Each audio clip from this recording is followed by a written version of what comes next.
धम्म प्रभात। बहुत बहुत साधुवाद। कल्याण हो, मंगल हो, दीर्घायु हो, सदा सुखी हो।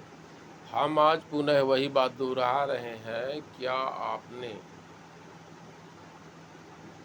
नित्य क्रिया एक व्यवस्थित शुरू की है कि नहीं? आपकी दैनंदिनी व्यवस्थित है या नहीं है?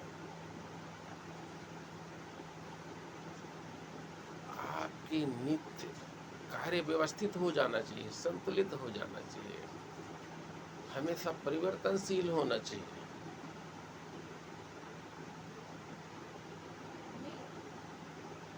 आज टेक्नोलॉजी और साइंस का दौर है।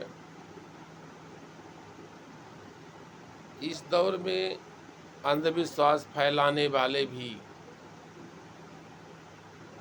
नए नए तरीके इजाद करके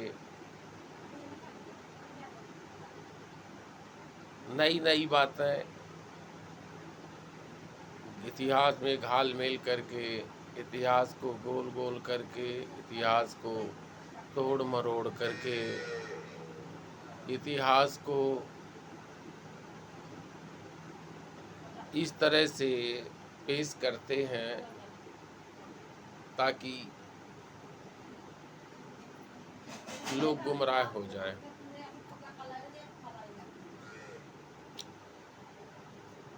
हिंदी साहित्य का जब प्रादुर्भाव हुआ तो हिंदी साहित्य में चाहे वल्लभी हो, चाहे रामानुज संप्रदाय हो, चाहे शैव हो, चाहे वैष्णव हो, इन लोगों ने काल्पनिकता पर बड़ा जोर ध्यान दिया है और सारे विद्रूपीकरण का महिमा मंडन करने की कोशिश किया, जिससे लोग गुमराह हो गए।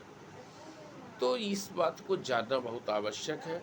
वर्तमान में टेक्नोलॉजी का दौर होने के कारण साइंस और टेक्नोलॉजी ने अद्वितीय robot, computer, jet, aeroplane, mobile, ये तमाम चीज़ों ने बेतहाशा प्रगति की है, जिसके कारण अगर कोई सत्य जानने वाला हुआ तो उसको जानने में देरी नहीं लगती, वो वहाँ तह तक पहुँच जाता है। अब उसकी इच्छा है कि वो, उसकी जिज्ञासा है, उसकी इच्छा है, उसकी मनोवृत्ति है, उसकी सोच है कि वह जानना चाहता है या नहीं जानना चाहता।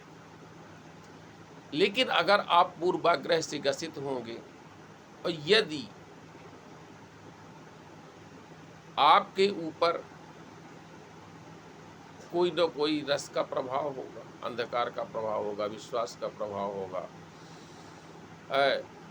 काल्पनिक पाखंड का प्रभाव होगा, तो आप वहीं तक गोल गोल घूमते रहेंगे। भाई पाइथागोरस प्रमेय हो, चाहे आर्किमिडीज का सिद्धांत हो, चाहे एलजेब्रा का सिद्धांत हो, चाहे रेखागणित का सिद्धांत हो, चाहे ज्योमेट्री का सिद्धांत हो, एक व्यक्ति ने जो फार्मूला बनाया है तो उसको दूसरे फार्मूले वाले ने नहीं काटा है, उसको दूसरे शोधकर्ता ने उसके आगे से शुरू किया है उसको पढ़ते हुए। लेकिन जो धर्म की दुकान चलाने वाले हैं,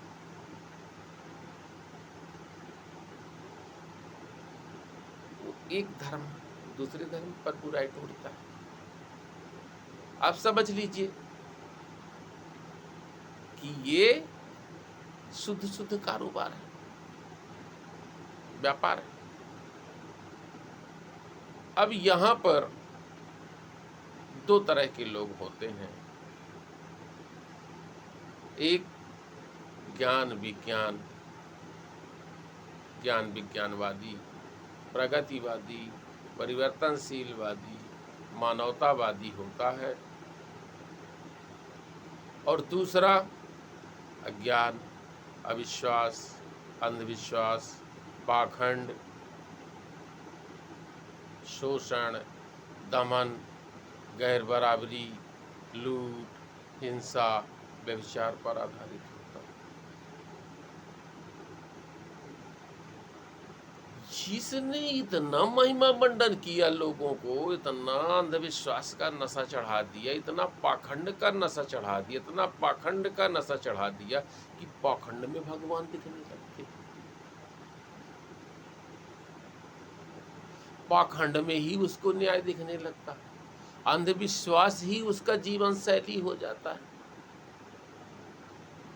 तो किसी चीज की आप जब बुनियाद धीरे धीरे धीरे शुरू करते हैं तो आगे जाकर के वह परिणाम तक जाता है।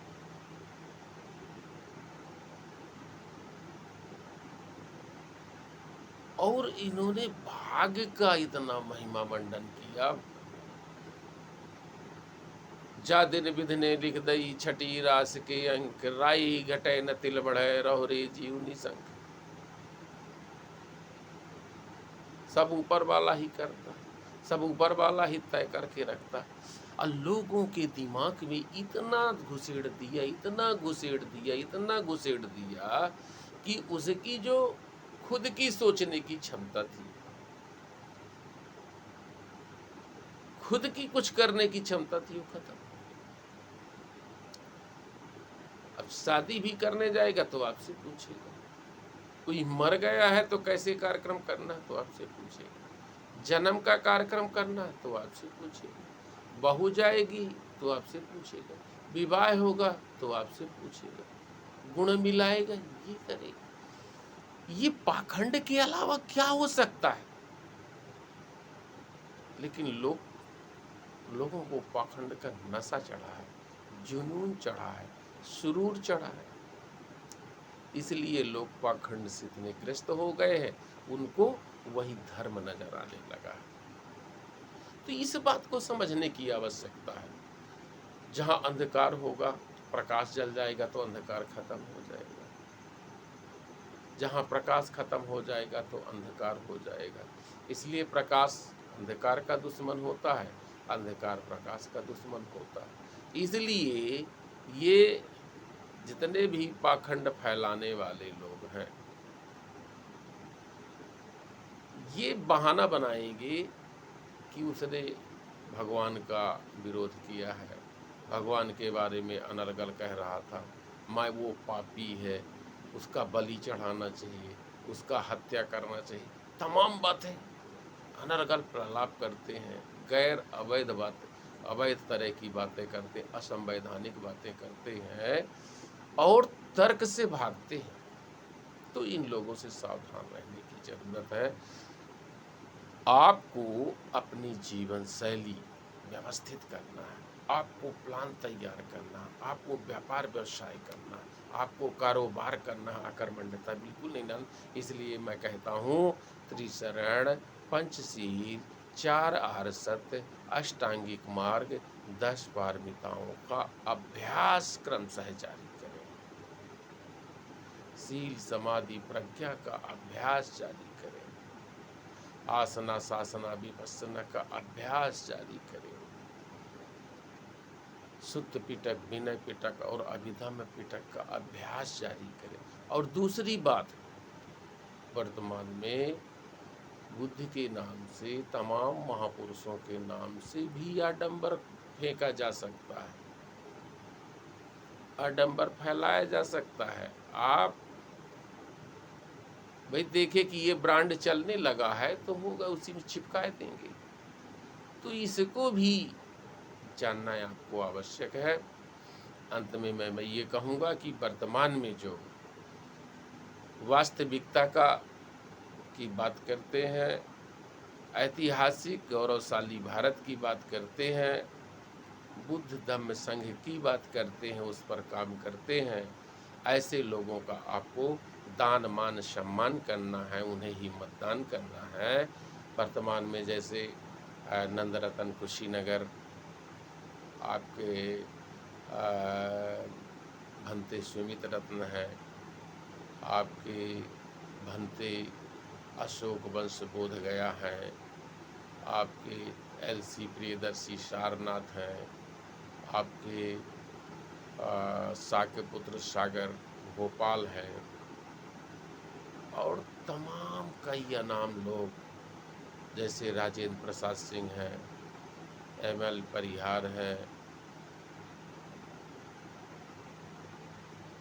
आर्यश वर्मा हैं, शंभू सिंह हैं, नीरज पटेल हैं, एक कई लोग एक कड़ी में काम कर रहे हैं। और मैं तो ये कहता हूँ कि इन लोगों को समय समय में संगत करना चाहिए। 1 माह में नहीं तो 2 माह में तो भी बैठ सकते हैं। उत्तर भारत का, दक्षिण भारत, पूर्व भारत का, पश्चिम भारत और राष्ट्रीय और अंतर्राष्ट्रीय लेवल पर भी हमको संगत करते रहना चाहिए। क्योंकि वर्तमान का जो दौर है बड़े संक्रमणकार का चल रहा है।